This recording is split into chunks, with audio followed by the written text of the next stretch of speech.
grabar. Quiero compartir una palabra que se encuentra en 2 de Samuel, en el capítulo 22, al versículo 2. Voy a leer un solo versículo que dice así: y se juntaron con él todos los afligidos y todo el que estaba endeudado, todos los que se hallaban en amargura de espíritu, y fue hecho jefe de ellos, y tuvo consigo como 400 hombres. Estamos hablando de David. Cuando nosotros leemos la historia de los hombres de la Biblia, ya yo lo he repetido un montón de veces, pero si alguno de ustedes no lo ha escuchado, porque yo mando las grabaciones, no hay un personaje de la Biblia que yo admire.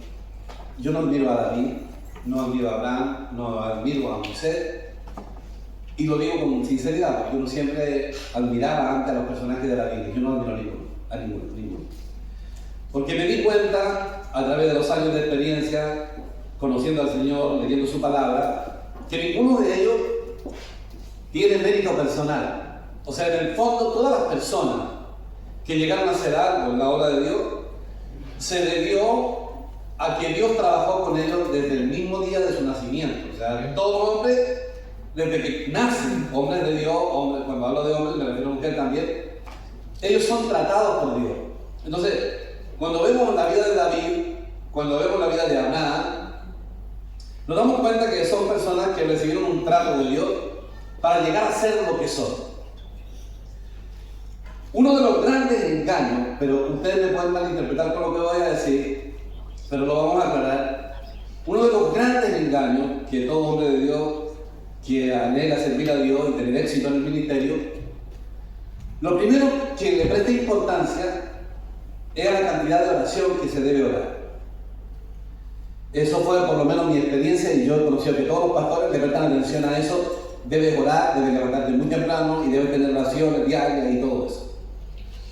También le añaden el ayuno. Debe ser un hombre esforzado, trabajador, debe predicar la palabra, pero por sobre todas las cosas debe ser un hombre de oración. Parece correcto, pero la verdad es que es incorrecto. Si bien es cierto que la oración es la más importante en cuanto a tener comunión con Dios, no es la cantidad de oración lo que lleva a un hombre a tener éxito. Porque cuando yo recién llegué aquí a la isla de Siloé, yo era de las personas que me levantaba muy temprano a orar 3 o 4 horas diarias, pero no por un año, ni por un mes, sino que durante toda mi vida, y le dedicaba a la lectura de la palabra por lo menos otras 3 o 4 horas diarias a la lectura de la palabra. Y no estoy diciendo que ni la oración ni la lectura de la palabra, no. Pero yo siempre decía, y tenía un dicho que decía: hay poder en la oración. Otro error: la oración no tiene poder. La oración es el canal que me conduce al que tiene el poder, y ese poder lo tiene Cristo. O sea, en el fondo la oración es un canal que me conduce al poderoso. Y la lectura de la palabra, si yo no hallo la vida dentro de ella, algo que pueda afectar mi vida, se transforma en letra muerta. Hay gente que sabe mucho, pero que no tiene vida, que no tiene resultado. Entonces, cuando entendí que el problema es los hombres que Dios usa, Dios trabaja en ellos primero para que sean el tipo de persona la cual Dios pueda usar como un canal. Amén. O sea, en el fondo, el problema siempre lo voy a hacer yo. Amén. Cuando recién comencé el ministerio acá, un día el Señor me mostró que el problema lo tenían los hermanos. No era la iglesia la que fallaba, el problema era yo, porque yo tenía que ser un canal adecuado. Amén. Entonces Dios prepara el temple de la persona, el carácter, la capacidad de permanecer, y de esto vamos a hablar hoy día, porque en el caso de David, por ejemplo, cuando huyó de Saúl, él se encontró con 400 personas, primero que estaban afligidos. ¿Por qué estaban afligidos? Porque estaban endeudados. No sé si ustedes están endeudados, y si están endeudados están afligidos, ¿verdad? Después dicen los que se llaman en amargura de espíritu. O sea, si estamos endeudados y estamos afligidos, estamos amargados, porque no hay ninguna cuestión que cause más preocupación que la cuestión económica. Mi hija me pidió la Lidia y me decía: papá, tú cada vez que te hablan de plata te recae la cabeza. Y ella me pidió, porque claro, yo lo sometía con cierta expresión de preocupación, porque no hay cuestión que cause tanto problema con la parte económica. Como que esa cuestión nos mata a todos. No sé, por lo menos a mí me pasó eso. en amargura de espíritu y fue hecho jefe de él. O sea, tenemos personas con tres características: afligidos, endeudados y llenos de amargura. Esto es como semejante en el Nuevo Testamento cuando dice que Dios escogió a lo necio del mundo, a lo menospreciado, a lo vil, a lo que no es. O sea, ese es nuestro currículo. Pero cuando llegamos al Señor, teníamos que haber sido menospreciados, viles, lo que no éramos. Ese tipo de personas es el que Dios escoge. Sin embargo, después que Dios escoge ese tipo de personas, ya no somos así. O sea, ya no somos los necios del mundo, ya no somos lo vil del mundo, ya no somos lo menospreciado y ya no somos lo que no somos. En el fondo, hoy día somos sabios, somos nobles y somos fuertes. O sea, somos personas transformadas por el poder y la gracia de Dios. Amén. Evidentemente, gracias por la música de fondo.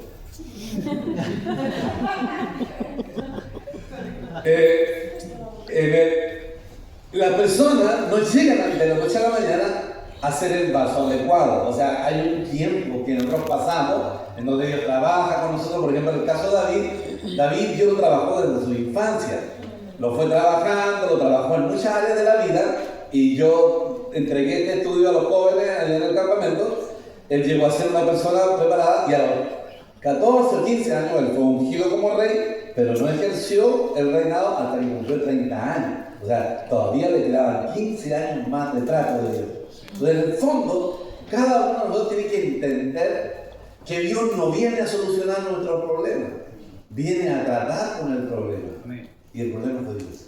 Amén, así es. Sí. Quiero que me quede claro eso. O sea, en el fondo, Dios nunca viene a solucionar nuestro problema, Él viene a tratar con el problema y el problema soy yo. Y cuando yo soy el vaso adecuado, entonces todas las puertas se abren. Estos hombres estaban en esa condición y fueron el ejército de David, fueron personas de renombre, ¿ya? Fueron gente, digamos, que Dios usó, y vamos a darnos cuenta que con esta cantidad de gente Dios hizo un ejército. Un ejército. Primero, esto se les llama los valientes de David. Ahora, siempre hay un grupo de personas que están bajo el liderazgo de un pastor que yo los considero valientes. O sea, son las personas valientes que ningún líder, ningún pastor puede salir adelante si no tiene ese tipo de personas. Yo siempre miro a los hermanos que tengo al lado mío y uno observa y uno dice: Señor, sin estos hermanos yo no podría hacer nada. O sea, en el fondo yo sería nada sin la ayuda de estos hermanos, que uno puede que no lo vea en el momento, pero después con madurez uno se da cuenta que cada uno de los hermanos hermosean, le dan firmeza y le dan gracia al ministerio para que nosotros podamos seguir adelante. ¿Por qué se les llama valientes? Primero, porque no se desaniman cuando los dejan solos. Mire, vamos a leer 2 Samuel 23, 9 y 10. Después de esto, Eleazar, hijo de Dodo, Ahohita, uno de los 3 valientes que estaban con David, cuando desafiaron los filisteos, que se habían reunido allí para la batalla, y se habían alejado los hombres de Israel, o sea, quedó solo este hombre, Eleazar, Ahohita, reunidos para la batalla y se habían alejado los hombres de Israel, este se levantó e hirió a los filisteos hasta que su mano se cansó y quedó pegada a su mano la espada. Aquel día Jehová dio una gran victoria y se volvió el pueblo en pos de él, tan solo para recoger el botín. Nos damos cuenta de la actitud del hombre, pero no te dan nada el versículo. Dice que Jehová fue el que dio la gran victoria en ese día. ¿Se dan cuenta? No hay que admirar al hombre. Sí. Vemos que este hombre se quedó a pelear, pero fue fortalecido por Dios, fue impartido por la vida de David, y dice que Dios el que dio una gran victoria aquel día. Por eso la victoria no fue de este hombre. Sin embargo, hemos de destacar que un verdadero hijo de Dios valiente está preparado para quedar solo. Yo sé, porque conozco la historia, la primera vez que el pastor me invitó a mí a este lugar, estábamos allá atrás, en la otra cuadra, ¿recuerdas? Y había mucha gente, más que ahora. Y algunos se fueron, y no vamos a culpar a nadie. Algunos se fueron. Pero te quedaste con los valientes de David. Amén.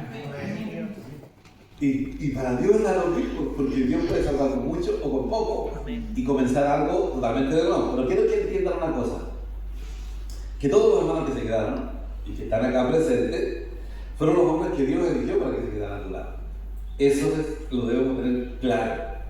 el punto es que cuando todos se alejan, esta persona puede quedarse sola porque este hombre se quedó solo para pelear con un ejército de hombres. Dice que peleó y mató tantos hombres hasta que su mano quedó, o sea, su espada quedó pegada a la mano. O sea, peleó. Era Dios el que fortalecía la vida de este hombre. Mató un ejército completo y el pueblo se devolvió, pero solo para recoger el botín. O sea, siempre dentro de una iglesia hay columnas, hay vencedores que a lo mejor nos sobresalen, no son predicadores, a lo mejor no son grandes hombres de Dios, pero son columnas que están allí presentes y que no retroceden cuando todo el mundo retrocede. Yo también tuve un éxodo de gente que salió, tal vez eran, pero había mucha gente que no le prestaba mucha importancia en el campo, allá en Santiago, y que eran hermanos que habían llegado por adicciones y por cuestiones así, pero son gente que se quedó aquí al lado, trabajando contigo, y no importa lo que pasara, ellos seguían trabajando, ellos seguían peleando con uno, y yo empecé a agradecer y a ver el valor de estas personas que antes no lo veían, porque cuando tú tienes muchos miembros, sucede que tú empiezas a relacionarte con cierto tipo de personas que más sobresalen. Y uno se relaciona con tipo de personas, pero el 80% de los miembros, el 70% de los miembros, uno apenas los saluda. ¿Ves cómo está, hermano? Ese es un gran error cuando una iglesia empieza a crecer. Pero los hombres pueden alejarse, pero un vencedor jamás. Quiero que entiendan una cosa. Todos somos salvos por gracia. Es un regalo que Dios nos concedió. La salvación ya la tenemos ganada por la meritos de Cristo Jesús. Amén. Ustedes fueron salvos de una vez y para siempre. La salvación no se pierde. No voy a tocar ese tema ahora, pero la salvación no se puede perder porque ya Cristo nos crucificó y nos enjuició el Padre juntamente con Cristo. Ya no hay nada más que hacer. Ya somos salvos. Pero ahora necesitamos hombres valientes que peleen la buena batalla y que tienen que ver con correr la carrera y que son hombres que van a llevar a cabo el ministerio del Señor. Y estas personas son verdaderas columnas dentro del cuerpo de Cristo. ¿Qué es una columna? Una columna es la que le da firmeza al edificio. Y ¿sabes lo que yo observé?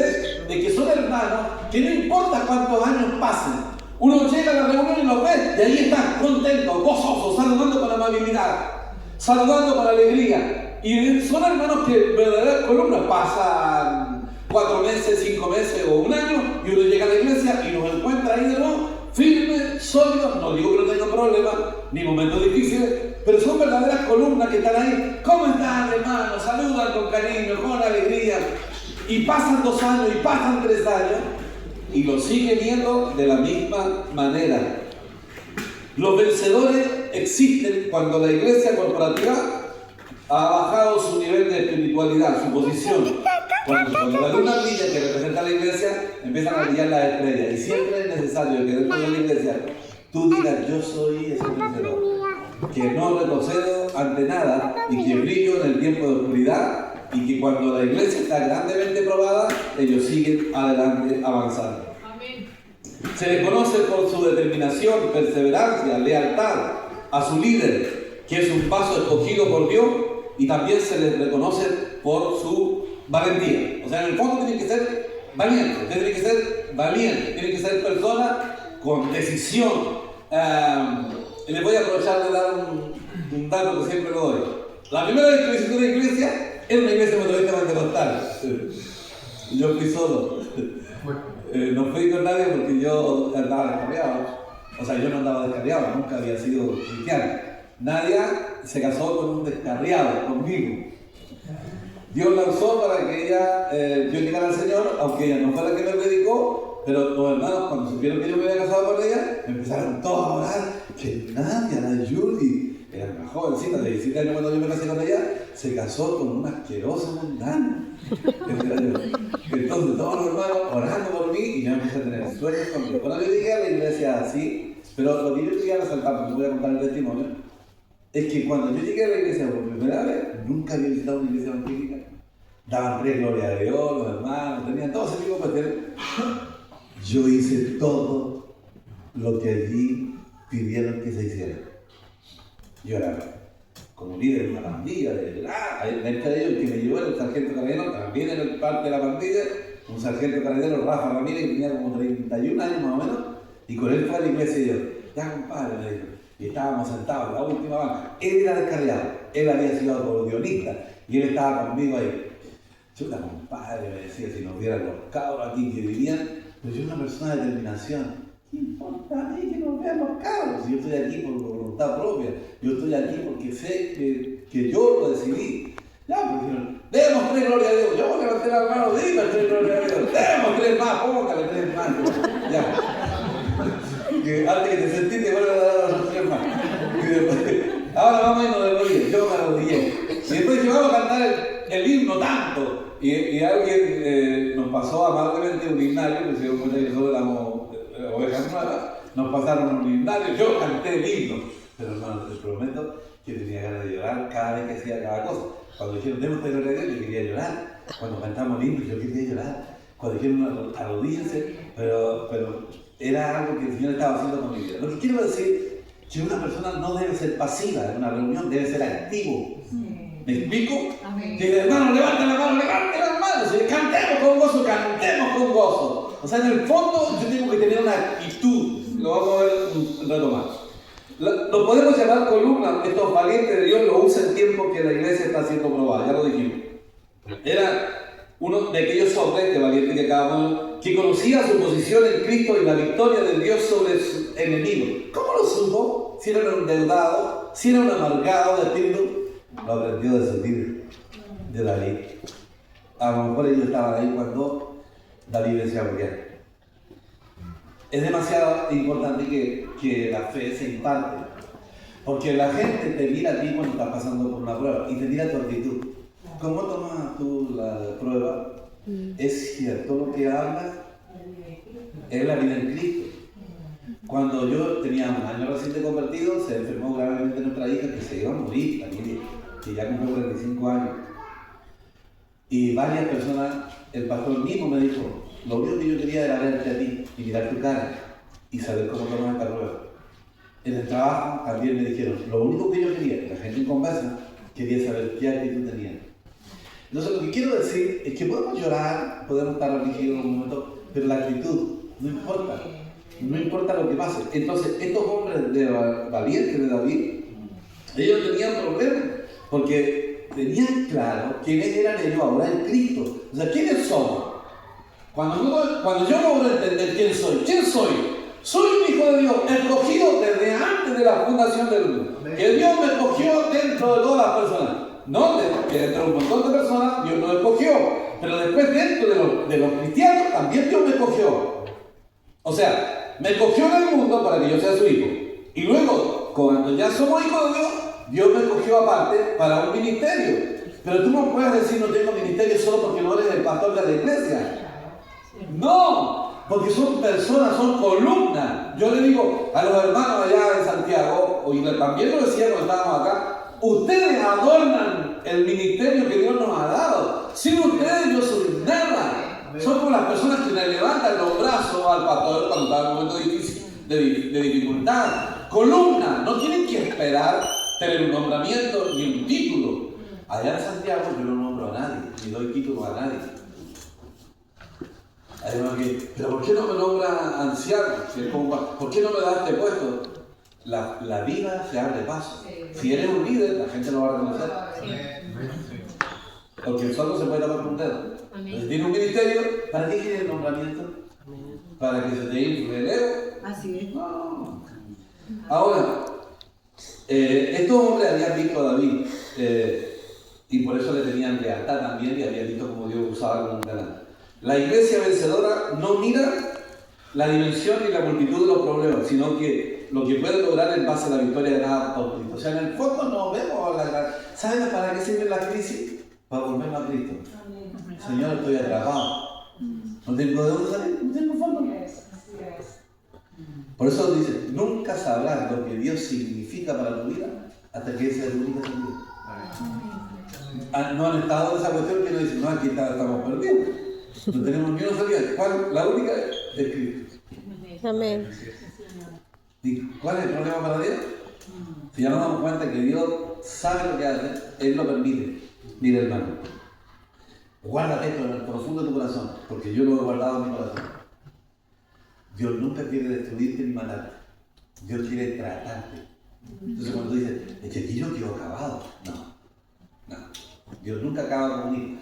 Lo trata, pero no lo mata. O sea, tú puedes pasar por situaciones difíciles. No, de aquí ya de esta no me levanto. ¿Eso es lo que tú crees? Exactamente, para que nos volvamos a él. Entonces Dios nos trata, pero no nos mata. Este valiente claramente no dependía de su fuerza, porque el texto dice claramente, aquel día Jehová dio una gran victoria y se volvió al pueblo en pos de él tan solo para recoger el botín.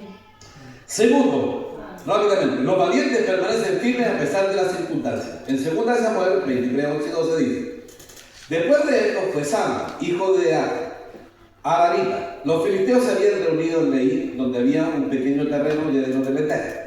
Y el pueblo había huido también, otra vez el pueblo huyó, delante de los filisteos.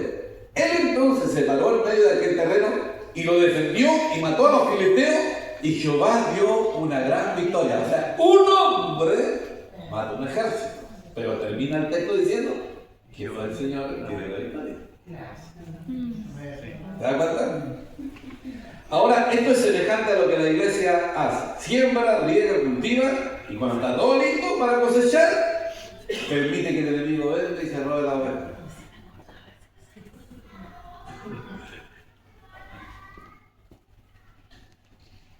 Esto se la voy a regalar de gratis, no se las voy a poder. Siempre le digo a todos, ¿sabe? Y esto en todas las áreas de la vida. ¿Sabe cuál es la mejor venganza contra los que te han hecho daño? Ya sea cualquiera. Puede ser mi marido, mi novio, el liderazgo, la iglesia, lo que sea. ¿Sabes cuál es la mejor venganza? Que cuando pase el tiempo te vean contento y te vean bien. Amén. Amén.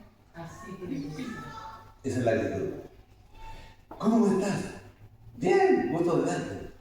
Esa es la mejor venganza.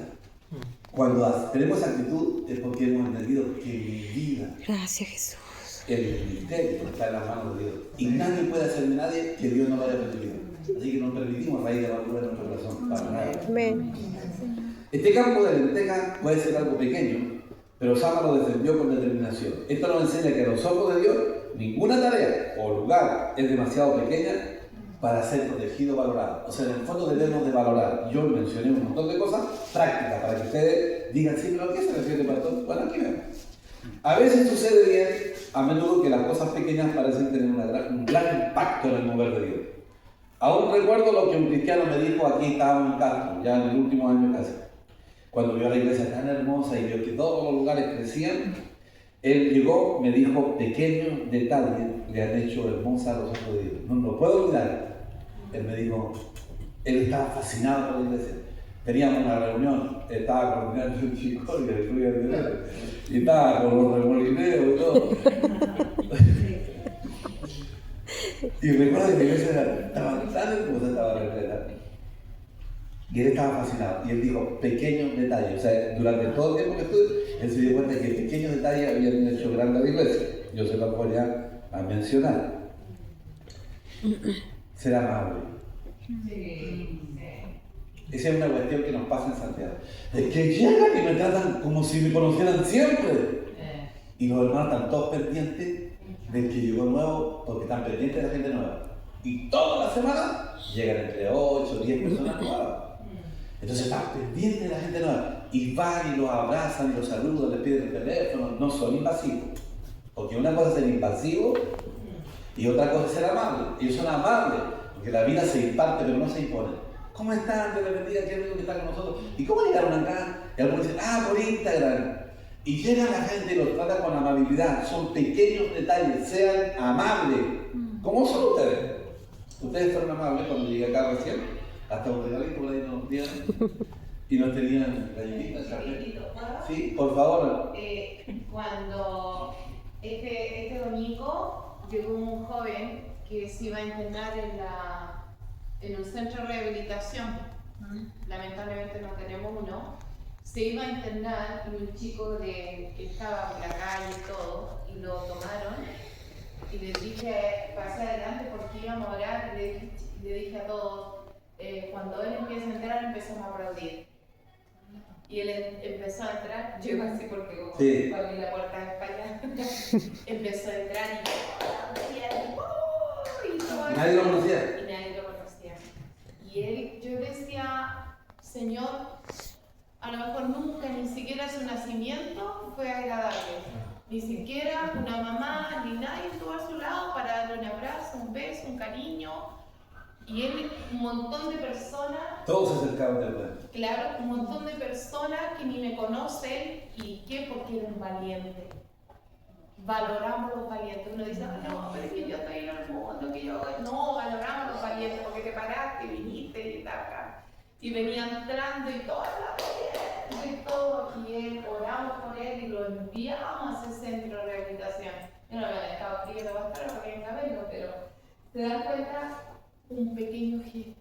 Pequeños Que detalles. él estaba diciendo, un pequeño detalle. Y esa persona jamás va a olvidar eso. Nunca. Nunca va a olvidar. Y la familia lloré. Venía con ellos dos hermanos. Venía con ellos. Y las hermanas miraban sorprendidas de ver cómo eso. Entonces, perdón.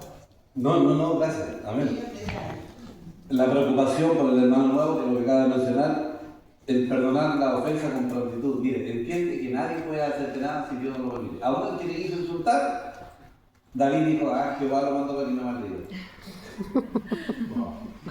¿Se dan cuenta? O sea, ¿para qué me enojaba con ese pajarón que fue usado por el diablo? Si el diablo lo usó, pero Dios lo permitió. Entonces, ¿qué es lo que decía David? No, déjalo, dice, que me estaban diciendo, lo voy a matar, le dijo el ayudante, le corto la cabeza. No deja, si Jehová lo mandó para que me maldiga. Estamos en las manos de Dios, ¿no? Amén. ¿Se dan cuenta? Todo eso es demasiado importante. Dice, olvidar el pasado y seguir el fuego del Señor alegremente. Alegremente. Nadie puede hacernos nada. Tener miedo no es lo mismo que ser cobarde. Miren, el miedo es un sentimiento interno. Y la valentía es una expresión externa. De nuevo, el miedo es interno, que tiene que ver con lo que yo siento en mi interior. Y la cobardía es la acción externa. Yo puedo tener miedo y actuar valientemente.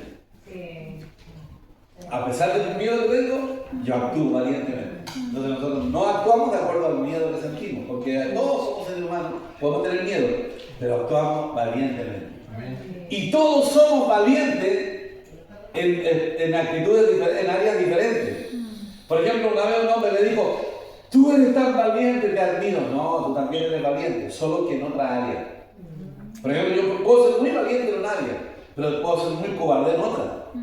Le voy a poner un ejemplo tonto. Una vez a Nadia fue, porque a Nadia le pinchan todos los meses. Y a veces 4 o 5 veces. Y un día me dijo, se quiere poner la vacuna de la influenza. Y me dice, ¿este caballero? No, le dije. Y me dijo, el caballero tiene miedo. Y yo no quería ponerme porque sí tenía miedo. Después la vida de ella que era tan valiente, me ya ponga la vacuna. Ahora ya no tengo. tenía que ponerte por seguridad. Pero ¿se dan cuenta? Yo podía ser valiente en una área, pero podía ser cobarde en otra. Bueno, eso para ese ejemplo. La iglesia debe entender que la fe no se activa hasta que nosotros la activamos. Amén. Amén. Miren, si usted dice, Señor, aumenta la fe, aumenta, y te quedas parado ahí, no pasa nada. La fe se activa cuando yo la activo. O sea, en el fondo yo me muevo por fe, en el nombre del Señor. Esta cuestión va a funcionar, esto va a ser así. Así que llegamos a la reunión con determinación. Usted no llega aquí a la reunión, ¡ay, que somos pocos! ¡Ay! Llega a la reunión como si fueran multitudes, nada más. Amén. Y sigue alabando al Señor y dando gracias a Dios, porque la gente que llegue se va a quedar. Amén. Se va a quedar porque ve una iglesia que está llena, que entiende, que confía y que cree lo que predica. Entonces, en Hechos 2:42 dice, y perseveraban en la doctrina de los apóstoles, la comunión unos con otros, en el partimiento del pan y en las oraciones. Aquí dice que perseveraban, o sea, estas cosas son demasiado importantes. Perseveraban. Sí, Señor. Una vez una hermana de acá plantamos una iglesia en San Antonio, que es la que pastorea mi hijo Juan Carlos, que se llama Juan Carlos, pero le decimos Juan, que hay diferencia. Él le gusta Juan. Él en este momento debe estar ya cerca de predicar.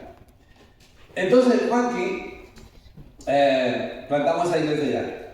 Y una hermana cuando intentamos plantar la iglesia en Santiago, una hermana que era de aquí de Quillón, llamó por teléfono a la hermana donde íbamos a plantar la iglesia. Y le dijo, mira, una cosa te voy a decir, aunque ella no estaba de acuerdo de la salvación que se perdía y creía que la salvación se perdía. Le dijo, una cosa te voy a decir, nunca te van a fallar. No importa si tienes 2 personas, 3 personas, ellos siempre van a ir, nunca te van a fallar. Nunca te van a fallar. Y la hermana lo pudo comprobar porque estuvimos 2 años por lo menos yendo por 3, 4 personas. Después que teníamos nuestra reunión en Santiago, claro, era más lejos que de aquí a Quillón. Terminamos la reunión en la mañana, cansados, llegábamos a la casa, comíamos algo, y cuando uno come algo después del almuerzo y se levantó a las 5 de la mañana, ¿qué le da? Sueño. Y uno se quiere ir a la pastoral. La pastoral es así. Entonces, uno se quiere ir a la pastoral. Y no, en ese momento estábamos ahí, descansábamos unos minutitos y partíamos para allá. ¿Para qué? Por dedicarle a 3 o 4 personas. Pero hoy día es una iglesia. ¿Qué es lo que se tiene que dedicar? Los valientes perseveran. Los valientes no dejan nada medio camino. Ellos siguen avanzando. Entonces no debemos desanimarnos. Pero el gran apóstol, por un tiempo, no fue lo suficiente fuerte y temió la persecución de los judíos. Por eso Pablo lo tuvo que reprender duramente. Y él fue humilde en reconocer la reprensión de Pablo, en el libro de Gálatas está esto, y él siguió adelante. Una vez más vemos que el valiente lo es porque tiene claro que la victoria viene de parte de Dios y nunca jamás del hombre. Tercero, los valientes desarrollan su capacidad a partir de las crisis. ¿Sí? En las crisis cuando tenemos problemas. Según Samuel 23:18 dice: Abisai, hermano de Joab, hijo de Sarvia, fue el principal de los 30. Este alzó su lanza contra 300, a quienes mató y ganó renombre con los 3. ¿Cuándo? En un tiempo de crisis. Romanos 5:3-4 dice: y no solo esto, sino que también nos gloriamos en las tribulaciones, sabiendo que la tribulación produce paciencia. Y la paciencia prueba y la prueba esperanza. O sea, las crisis son inevitables en la vida del creyente, pero nos ayudan a desarrollar nuestro carácter. ¿Cómo podemos saber que somos prevalecientes si no tenemos ninguna dificultad, ningún problema, ni nada? Seguimos adelante. En el momento de crisis es cuando más seguimos avanzando. Avanzamos y avanzamos. Las crisis revelan nuestro potencial oculto. Todos ustedes que están aquí tienen un tremendo potencial, pero está oculto. ¿Y cuánto sale a la luz? En la crisis. Amén. Es impresionante. Pero, por ejemplo, mi esposa lleva hartos años con cáncer y todo eso. Y después del cáncer, que le vino en el 2005 el primero, seguro que ya lo tenía, le daban 5 años de vida. Y ella se sentía allá fuera de tono, porque acá tenía el ministerio de niños. Hizo muchas cosas, trabajó con la OPD, ¿cierto? Un ministerio para los niños que están desvalidos. Entonces no había cómo canalizar el trabajo, no hallaban cómo canalizarlo. Porque ellos intentaban reunir niños, no reunían más de 30 niños y a la larga los niños se desanimaban y iban a un desorden. Y alguien le dijo: conozco una pastora que trabaja con niños. Y se fueron. Una abogada, una asistente social, una psicóloga, eran como 5 del equipo, 6 personas de trabajo. Y fueron a hablar con mi esposa. Y ella le dijo: no hay ningún problema. Vamos a trabajar con los niños. Y le dijo: pero ¿y usted tiene que poner las colaciones para darle a los niños?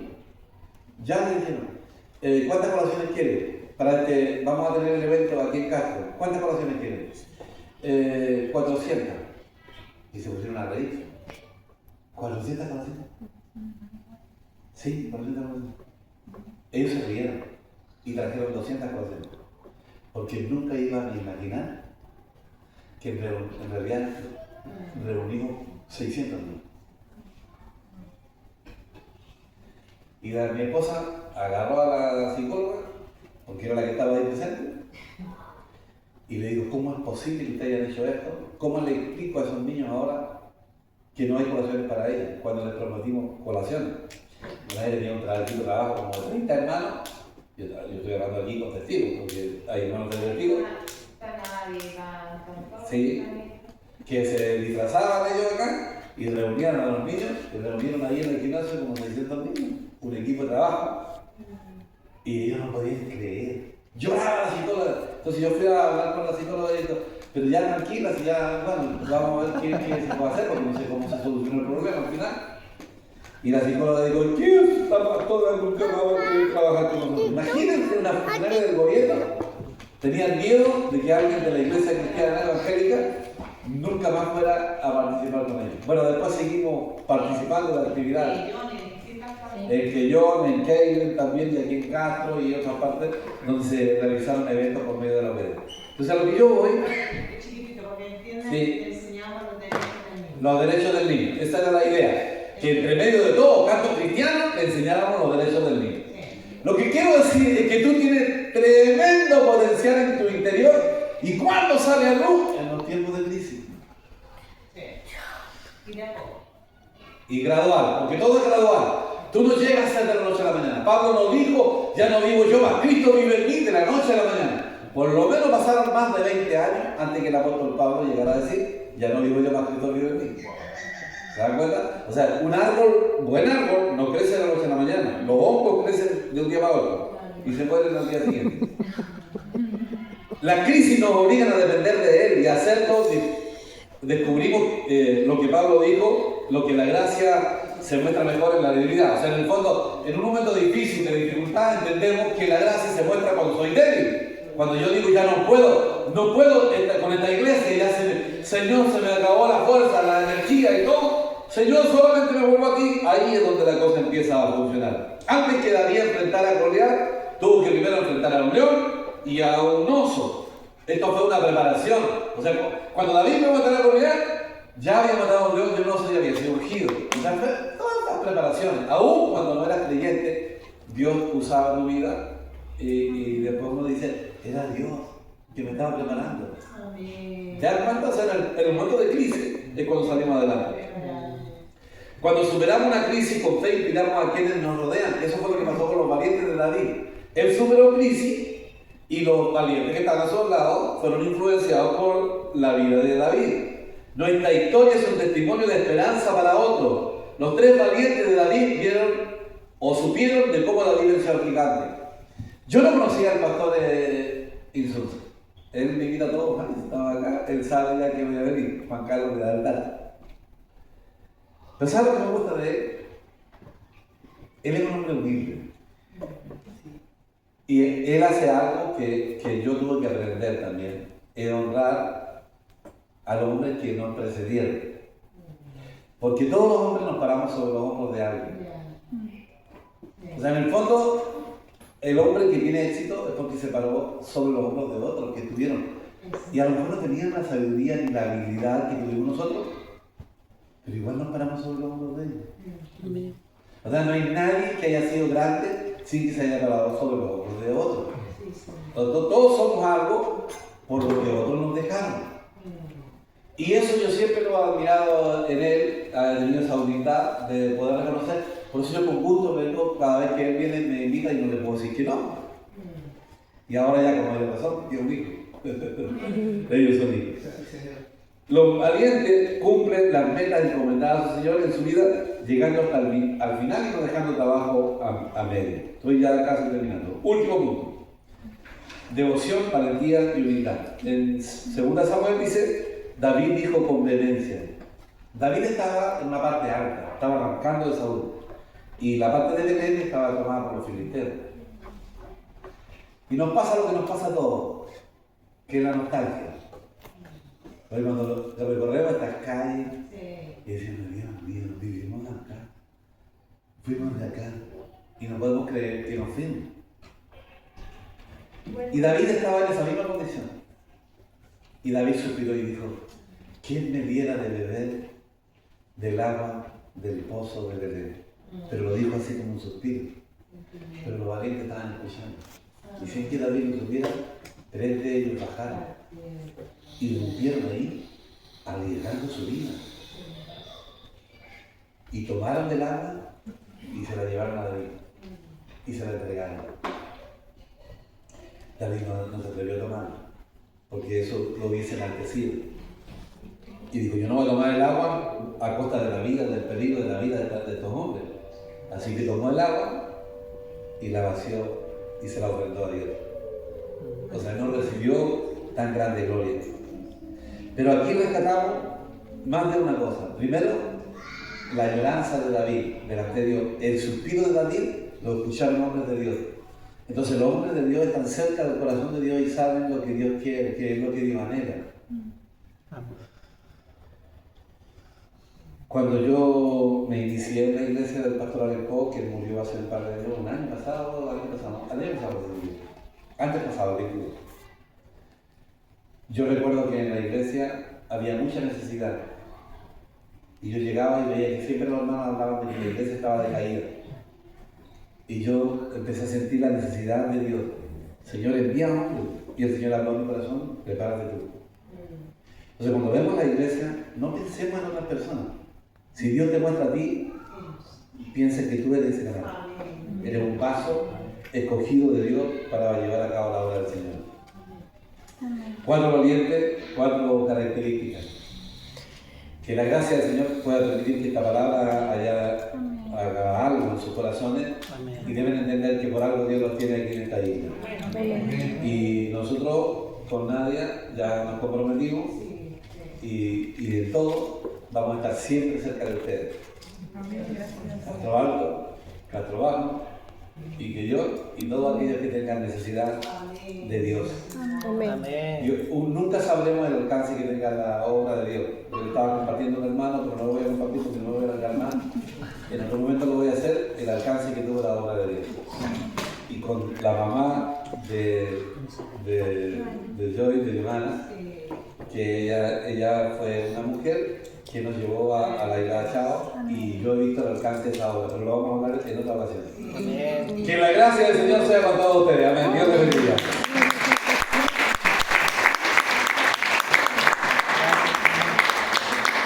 Damos gracias al Señor por esta palabra que nos dice tanto.